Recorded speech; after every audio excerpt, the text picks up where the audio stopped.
सलाम आप सभी दोस्तों को। उम्मीद है कि आप सब ठीक ठाक होंगे। आज हम बात करने वाले हैं काइंड्स ऑफ सेंटेंस के चौथे प्रकार के बारे में। अब तक हमने काइंड्स ऑफ सेंटेंस के पहले प्रकार को हमने असर्टिव सेंटेंस के रूप में पढ़ा, दूसरे प्रकार को इंट्रोगेटिव सेंटेंस के रूप में पढ़ा, तीसरे प्रकार को इंपेरेटिव सेंटेंस के रूप में पढ़ा। तो आज हम पढ़ने वाले हैं एक्सक्लामेटरी सेंटेंस, जो काइंड्स ऑफ सेंटेंस का हमारा चौथा प्रकार है। आश्चर्यबोधक वाक्य। हिंदी में क्या जानते हैं इसको हम? आश्चर्यबोधक वाक्य। तो आइए सबसे पहले हम डिफिनेशन पे नजर डालते हैं, परिभाषा पे नजर डालते हैं। तो किसी शब्द के अर्थ के बारे में हमें स्पष्टता से जानने के लिए परिभाषा का सहारा लेना पड़ता है। किसका सहारा लेना पड़ता है? परिभाषा का। तो आइए सबसे पहले हम परिभाषा पर ही नजर डालते हैं। तो ए सेंटेंस दैट एक्सप्रेसेस, ए वाक्य जो दर्शाता हो, क्या दर्शाता हो? सम स्ट्रॉन्ग और सडन फीलिंग, जो क्या दर्शाता हो? कुछ तीव्र या अचानक होने वाली भावना को व्यक्त करता हो। क्या करता हो? तीव्र या अचानक होने वाली भावना को व्यक्त करता हो। हमारे हृदय में जो अचानक भावनाएं उत्पन्न होती हैं इज कॉल्ड एक्सक्लामेटरी सेंटेंस। जब हम उनको कहते हैं, वाचिक ध्वनियों का प्रयोग करते हुए जो अपनी इच्छा को हम व्यक्त करते हैं, तो वो हमारे सेंटेंस जो वाक्य होते हैं वो एक्सक्लामेटरी सेंटेंस के रूप में दर्शाए जाते हैं, कहे जाते हैं। तो हम हिंदी पर नजर डालते हैं। जिन वाक्यों से आश्चर्य, सुख, दुख, भय, करुणा, घृणा आदि का बोध होता हो वे हमारे एक्सक्लामेटरी सेंटेंस कहलाते हैं।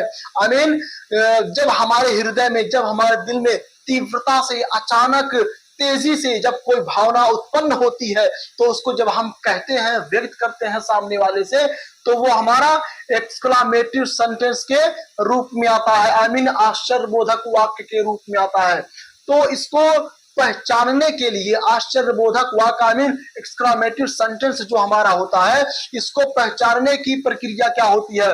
देखिए, सबसे पहले जो हमारा एक्सक्लामेटरी सेंटेंस जो होता है वो एक्सक्लामेशन मार्क, ये जो होता है ये हमारा एक्सक्लामेशन मार्क, विस्मयादिबोधक चिन्ह जिसको हम कहते हैं। क्या कहते हैं?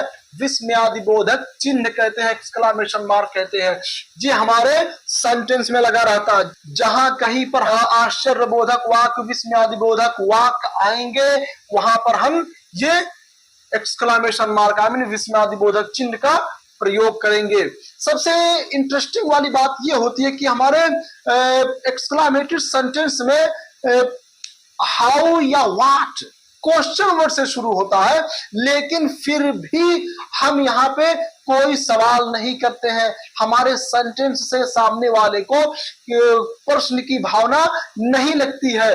हम यहाँ पे किसी चीज के बारे में आश्चर्यजनक तौर पे हम कहते हुए नजर आते हैं, ना कि सवाल करते हुए नजर आते हैं। भले ही हम क्वेश्चन वर्ड का प्रयोग करें, हाउ या व्हाट वगैरह का प्रयोग करें, लेकिन हम वहां पर सवाल करते हुए नजर नहीं आते हैं। देखिए, हमने यहाँ पर पहला सेंटेंस लिया है वाव। क्यों? वाव। वाव लिखने के बाद हमने यहाँ पे एक्सक्लामेशन मार्क लगा दिया है। क्या लगा दिया है? एक्सक्लामेशन मार्क लगा दिया है। यही हमारे सेंटेंस की पहचान है कि हमारे सेंटेंस में ये एक्सक्लामेशन मार्क आने चाहिए। अब देखिए, how beautiful this flower is, how beautiful this flower is. वाह, यह फूल कितना सुंदर है। हमें यहाँ पे क्वेश्चन वर्ड का प्रयोग किया, हाउ का प्रयोग किया, लेकिन हम इस तरह अपने सेंटेंस को, अपने भावना को इस तरह व्यक्त कर रहे हैं सेंटेंस के रूप में कि हमारा प्रश्न उत्पन्न नहीं हो रहा है, सिर्फ हमारी आश्चर्य भावनाएं उत्पन्न हो रही हैं। जो तीव्रता से हमारे हृदय में जो भावनाएं उत्पन्न हो रही हैं, हम उसको व्यक्त करते हुए नजर आ रहे हैं। जैसे, वाह, यह फूल कितना सुंदर है, यह फूल कितना सुंदर है।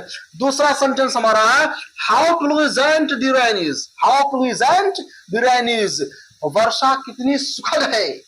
हाउ से मैंने क्वेश्चन की हाउ से मैंने सेंटेंस की शुरुआत की, हाउ से मैंने सेंटेंस की शुरुआत की, बट जो हमारा सेंस है, जो हमारा मतलब है, वो हम सवाल के रूप में नहीं उत्पन्न हो रहा है। किसके रूप में उत्पन्न हो रहा है? हमारी जो भावना है वो आश्चर्यचकित के रूप में उत्पन्न हो रही है। तो how pleasant the rain is, वर्षा कितनी सुखद है। तीसरा सेंटेंस हमारा है व्हाट मिसफॉर्चून, व्हाट मिसफॉर्चून। अब यह हमने व्हाट से शुरू किया, लास्ट में हमने एक्सक्लेमेशन मार्क लगाया, ना कि क्वेश्चन मार्क लगाया। तो हमारी हिंदी यहां पे क्या है, कैसा दुर्भाग्य है, कैसा दुर्भाग्य है। कभी कभी जब कुछ घटनाएं उत्पन्न होती हैं, घटित होती हैं, तो हम यही कहते हुए नजर आते हैं, कैसा दुर्भाग्य है, ये क्या हो गया, व्हाट हैपेंड, कैसा दुर्भाग्य है, क्या घटित हो गया। तो व्हाट मिसफॉर्चून, कैसा दुर्भाग्य है। चौथा सेंटेंस हमारा है आलस। आलस की बात क्या लगा दिया मैंने, एक्सक्लेमेशन मार्क लगा दिया। आलस, हाय, आलस, हाय। I am ruined, I am ruined, मैं बर्बाद हो गया, मैं बर्बाद हो गया। पांचवा सेंटेंस है ah, that is excellent, that is excellent. ओह, यह बहुत बढ़िया है, ओह, यह बहुत बढ़िया है। यह सेंटेंस हमारा यू आर अमेजिंग, यहां पर भी मैंने एक्सक्लेमेशन मार्क लगाया, यहां पर ही लगाया।